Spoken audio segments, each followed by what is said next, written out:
नमस्कार, capital TV Uttar Pradesh के खास शो यूपी का दंगल में आपके साथ में फराह सिद्दीकी। अपने शो यूपी का दंगल में हम हर रोज आपको सूबे की सियासत से रूबरू कराते हैं और आज बात करेंगे यूपी में जीत सुनिश्चित करने के लिए क्या क्या प्लान है तमाम राजनीतिक पार्टियों के।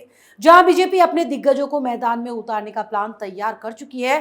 पीएम की यूपी में 30 से ज्यादा तो अमित शाह और बीजेपी अध्यक्ष जेपी नड्डा की 50 से ज्यादा रैलियां और जनसभाएं होंगी। तो वहीं ब्राह्मणों पर डोरे डालने के लिए अब बीजेपी, बसपा और सपा की तर्ज पर आम आदमी पार्टी भी चाणक्य विचार सम्मेलन आयोजित करने जा रही है। वहीं मायावती ने बड़ा ऐलान करते हुए बाहुबली मुख्तार अंसारी को टिकट ना देने का ऐलान करते हुए भीमराज भर के चुनाव लड़ने की बात कह दी। तो लखनऊ पहुंची प्रियंका गांधी वाड्रा टिकट बंटवारे समेत कई मुद्दों पर कार्यकर्ताओं के साथ मंथन कर रही हैं और आज इन्हीं मुद्दों पर बातचीत करने के लिए हमारे साथ स्टूडियो में मौजूद हैं कैपिटल टीवी के editor in chief doctor Manish Kumar. Doctor साहब, बहुत बहुत स्वागत है आपका। धन्यवाद। डॉक्टर साहब, पीएम की यूपी में 30 से ज्यादा रैलियां, जबकि अमित शाह और जेपी नड्डा की 50 से ज्यादा, यानी पूरी तरह से चुनावी एक्शन मोड में बीजेपी। भारतीय जनता पार्टी वो 24/7/356 ये चुनाव मूड में ही रहते हैं। ये चुनाव मशीन है और इसलिए इनसे टक्कर ले पाना, और वो भी उन जगहों पे जहाँ पे इनकी सरकार हो, बड़ा मुश्किल काम है। और प्रधानमंत्री मोदी अगर 30 रैलियां करेंगे, मतलब आप ये समझ लीजिए कि लोकसभा सीट को अगर आप जोड़ रहे हैं तो उस हिसाब से हर 2-3 कंस्टिट्यूंसी पे एक रैली हो गई, 3 कंस्टिट्यूंसी पे एक रैली हो गई। बड़ा इम्पैक्ट होगा इसका। प्रधानमंत्री मोदी मोबिलाइजर तो हैं ही, वो वोट को कन्वर्ट भी करती है। बिहार में हम लोगों ने देखा था, बिहार के चुनाव के दौरान स्थिति बिल्कुल ही बीजेपी के खिलाफ थी। नीतीश कुमार से लोगों में बहुत ज़्यादा नाराज़गी। जो लोग नीतीश कुमार और बीजेपी के गठबंधन को वोट दे रहे थे, वो सिर्फ बीजेपी के नाम पे दे रहे थे। लेकिन प्रधानमंत्री मोदी का जैसे ही दौरा हुआ, वहाँ तो उन्होंने शायद 12 रैलियाँ उन्होंने की थी वहाँ पे, सिर्फ 12 रैलियाँ, वो भी चुनाव की घोषणा के बाद। ये जो 30 रैलियाँ हो रही हैं, ये तो चुनाव के ऐलान से पहले चुनाव के ऐलान से पहले, दशहरे के बाद लग जाएंगे पीएम का। तो ये सारी चीज़ें जो हो रही हैं, ये भारतीय जनता पार्टी के लिए एक बहुत बड़ा पुश है। और ये मत भूलिए कि प्रधानमंत्री मोदी का तो रैली होगी ही, पीछे पीछे अमित शाह और जेपी नड्डा की भी रैलियां होंगी। एक तो सरकारी योजनाओं का तांता लगाएंगे, दूसरा उन जिसको कह सकते हैं कि कंट्रोवर्शियल मुद्दे को जो है वो खड़ा करेंगे अमित शाह जी, और संगठन को कैसे मजबूत किया जाए वो जेपी नड्डा करेंगे। तो ये तो फुल प्रूफ प्लान जो दिख रहा है और पूरी एनर्जी नजर आ रही है इसमें। डॉक्टर साहब, आगे बढ़ते हैं, बात आम आदमी पार्टी की करते हैं। पहले ब्राह्मणों को रिझाने के लिए बीजेपी, सपा, बसपा सब एक साथ आ गई थी, सब अलग अलग सम्मेलन कर रहे हैं ब्राह्मणों के लिए। अब आम आदमी पार्टी कूद गई है 3 अक्टूबर से वो चाणक्य विचार सम्मेलन, यानी ब्राह्मणों पर इतना फोकस क्यों किया जा रहा है? अब आम आदमी पार्टी आ गई है, अब देखिए अचानक से सता रही है सबको ब्राह्मणों के ऊपर एम्फेसाइज करना, किसी कास्ट को अपने साथ लाना, ये हर राजनीतिक दल का अपना। लेकिन आपने आम आदमी पार्टी का नाम लेकर के आपने बहुत ही इससे अच्छा नहीं किया। आपने वो इसलिए अच्छा नहीं किया, ये केजरीवाल तो धूर्त आदमी है, ये धूर्त है। यही काम करने के लिए आए थे तुम राजनीति में। ये लंबी लंबी डींगे जो हाँका करता था जब ये अन्ना के आंदोलन में था कि हम पैसा नहीं, हम जाति नहीं, भ्रष्टाचार नहीं, हम तो अच्छे लोगों को राजनीति में लेकर के आएंगे। इनका सबसे अच्छा आदमी जो है वो संजय सिंह है, वो पूरे यूपी में घूम घूम के ये सब कर रहे हैं। अरे भाई, ब्राह्मण लीडर तुम्हारे पास कोई है? पहले यही संजय सिंह राम मंदिर का मैं यही पूछना चाह रहा हूं कि भाई तुमने किसी को बनने दिया? भाई जितने ब्राह्मण थे, भाई कुमार विश्वास एक ब्राह्मण था, क्यों भगा दिया? क्यों भगा दिया? और अभी आपको पंडित नजर आ रहे हैं। खैर, राजनीतिक दलों को अधिकार है, लेकिन अगर केजरीवाल जैसे लोग अगर इस तरह की राजनीति करते हैं तो इसका मतलब साफ है कि केजरीवाल जैसा अपॉर्चुनिस्ट आदमी हिंदुस्तान की राजनीति में कोई नहीं है। मैं बार बार कहता हूं कि हिंदुस्तान की राजनीति का वो नटवर लाल है, वो काम वही करता है जो ठीक उसके उलट बोलता है। इसने कहा था कि राजनीति में हम स्वच्छता लेकर के आएंगे, बाहुबलियों, गुंडों, बवालियों को हटाएंगे, पढ़े लिखे लोगों को लेकर के आएंगे। ये काम ये कर रहा है। हालांकि ये बात इसलिए बताना ज़रूरी था कि लोगों के दिमाग में इस बात को समझ में आना चाहिए बार बार कि केजरीवाल की हकीकत क्या है। वैसे यूपी के चुनाव में ये एक्स्ट्रा प्लेयर भी नहीं है, ये एक्स्ट्रा प्लेयर भी नहीं है। कोई लीडर, कोई भी पॉलिटिकल पार्टी इसे अपने गठबंधन में सटने तक नहीं देगी। अकेले ये एक सीट भी नहीं जीत पाएगा। ये वहाँ की ज़मीनी हकीकत है। और उसके बाद दिक्कत ये है कि दिल्ली के मीडिया हाउसेस को इसने इतने पैसे दे रखे हैं, प्रचार प्रसार की सामग्री दे करके, दिल्ली की जनता के पैसे का जो पूरा जो खजाना खोल करके नोएडा के मीडिया हाउसेस को जो दे रखे हैं, तो वो कुछ भी करते हैं वो हेडलाइन बन जाता है। यही कहानी है इसकी।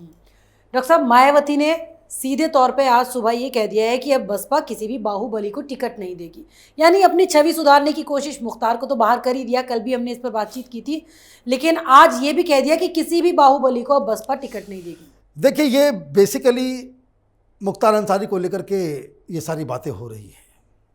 कल भी हमने डिस्कस किया था और हमने कहा था कि अगर अतीक अहमद और मुख्तार अंसारी ओवैसी साहब की पार्टी से चुनाव लड़ते हैं तो समाजवादी पार्टी के लिए बहुत बड़ा नुकसान हो जाएगा। और आज जो खबर आई है कि ओवैसी की पार्टी ने खुला ऑफर दिया है कि वो अंसारी साहब आएँ, अपने पूरे कुनबे के साथ आएँ, उनको एमआईएम टिकट देने को तैयार है।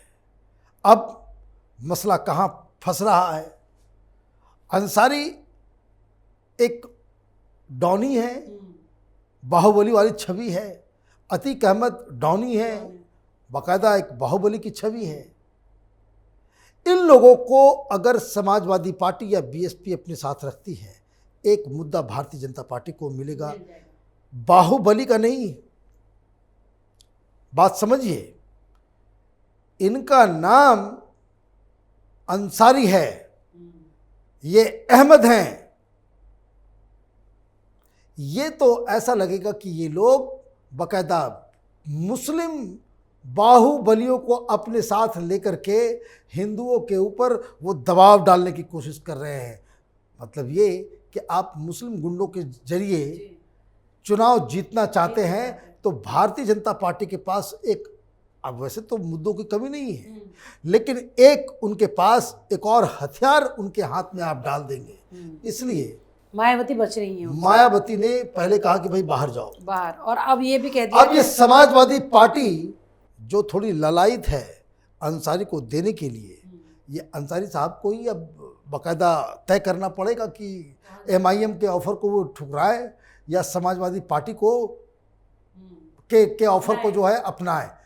जो भी होगा, अगर समाजवादी पार्टी अंसारी या उनके पूरे कुनबे को टिकट वगैरह देती है तो भारतीय जनता पार्टी के पास एक और आर्गुमेंट हो जाएगा चुनाव को और भी ज़्यादा हिंदू मुस्लिम कलर देने के लिए। ये बाहुबली का मसला नहीं और है। बीजेपी को तो मिल ही जाएगा डॉक्टर साहब, बसपा भी नहीं छोड़ेगी सपा को निशाने। सारे लोग नहीं कि हमने तो बाहर कर दिया। ये सारी चीजें वो हो जाएंगी।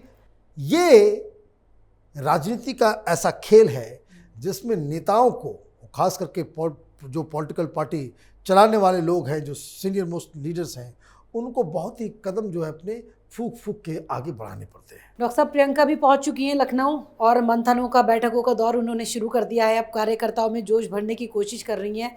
क्या लगता है कितना भर पाएंगी?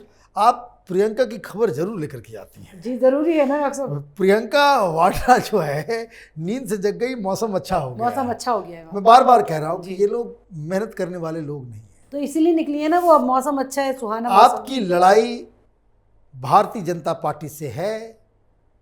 आप चैन से सो नहीं सकते। ये आप अफोर्ड नहीं कर सकते कि जो आप विदेश घूमने चले जाते हैं, तो छुट्टियां मनाने चले जाते हैं, तो आप थाईलैंड जो है मेडिटेशन के लिए चले जाते हैं, ये अफोर्ड नहीं कर सकते आप। यहाँ तो खांटी लोग बैठे हुए हैं जो दिन रात, जो एक एक दिन में कितनी कितनी सभाएं पूरा पूरा दिन मेहनत करते हैं। भाई वो लोग सपने में भी राजनीति के बारे में ही सपनाते हैं जी। आप ऐसे लोगों, हार्डकोर पॉलिटिशियन से आपका मुकाबला है। अब आप अभी मीटिंग ही तय हो रही है, कोई खबर आ रही है कि भाई कुछ लोगों टिकट को फाइनल करेंगी, टिकट को कुछ लोगों को टिकट फाइनल कर दिया गया, कुछ लोगों को टिकट फाइनल करने का समय आया है अभी। भाई आपको तो अभी अलग अलग जगहों पे जाकर के जमीनी स्तर पे जाके जमीनी स्तर पे जनता से अपनी जुड़े, हैसियत अपना जो है वो, भाई ये लोग जो है गांव में रह रहे हैं, तो इन्हें ये बेचारे जा भी नहीं सकते। इनको मालूम नहीं कि कोई नए जगह पे नए कोई तालाब है या कोई नदी है, कोई पोखर है। ऐसा नहीं होता है कि सीधे छलांग मार दिया, डूबने का खतरा होता है। बच्चे भी उसमें उतरते हैं तो वो पहले पैर डाल करके वो नापते हैं पानी कितना गहरा है, डंडे से देखते हैं कि भाई कितना गहराई है, उस हिसाब से फिर वो पोखर या नदी है उसका जो है उसमें तैरते हैं या आनंद लेते हैं। भाई क्या करना है। प्रियंका वाड्रा, भाई आपको तो अभी अलग अलग जगह, भाई कहीं और नहीं तो कम से कम अपने अमेठी रायबरेली में जाकर के वहाँ जाकर के आपको ये पता करना चाहिए भाई कांग्रेस पार्टी अभी कितने पानी में है। वो सब किया नहीं, लगता है पहले ही मान लिया कि कांग्रेस पानी में नहीं है, कांग्रेस डूब चुकी है पूरी तरह। अब ये बात तो शरद पवार ने आज कह ही दिया, यूपी की कहानी सुना दी, राहुल गांधी के ऊपर कटाक्ष कर दिया कि कांग्रेस पार्टी की स्थिति वैसी है कि जो वैसा जमींदार जिसके पास पहले कभी हज़ारों एकड़ ज़मीन हुआ करती थी, लेकिन सीलिंग एक्ट के बाद सब कुछ जब चला गया तो फिर भी वो ज़मीन पे खड़ा हो जाता है, कहता है ये सारा हमारा है। तो वो उस हिसाब से, उस माइंडसेट से आप लखनऊ में बैठ के मीटिंग करेंगी। और मैं आपको एक बात और बता दूं, आपने जब आपकी फेवरेट है प्रियंका वाड्रा, तो मैं आपको बता दूं प्रियंका वाड्रा मीटिंग करती हैं, वो तमाम जो कांग्रेस में एक परिपाटी है, सब लोग अपना चेहरा दिखाते हैं, सबके ऊपर ये बता के रखा जाता है कि भाई संगठन की घोषणा होगी, टिकट की घोषणा होगी, लोग पहुंच जाते हैं। और उस भीड़ में ज़्यादातर लोग वैसे भी होते हैं जो और भी अलग अलग पॉलिटिकल पार्टी के दरवाजे पर जाकर के टिकट और अपने आप को कांग्रेसी कहते हैं। ठीक है, प्रियंका वाड्रा कार्यकर्ताओं से, लोकल लीडर से, यूथ लीडर से सीधे मुंह ढंग से बात भी नहीं करती हैं। ये बहुत ही, जिसको कह सकते हैं कि लखनऊ में कांग्रेस के जुड़े हुए बहुत लीडरों ने मुझे बताया कि बड़ा फ्रस्ट्रेशन हो जाता है, समझ में नहीं आता भाई क्या करें क्या नहीं करें।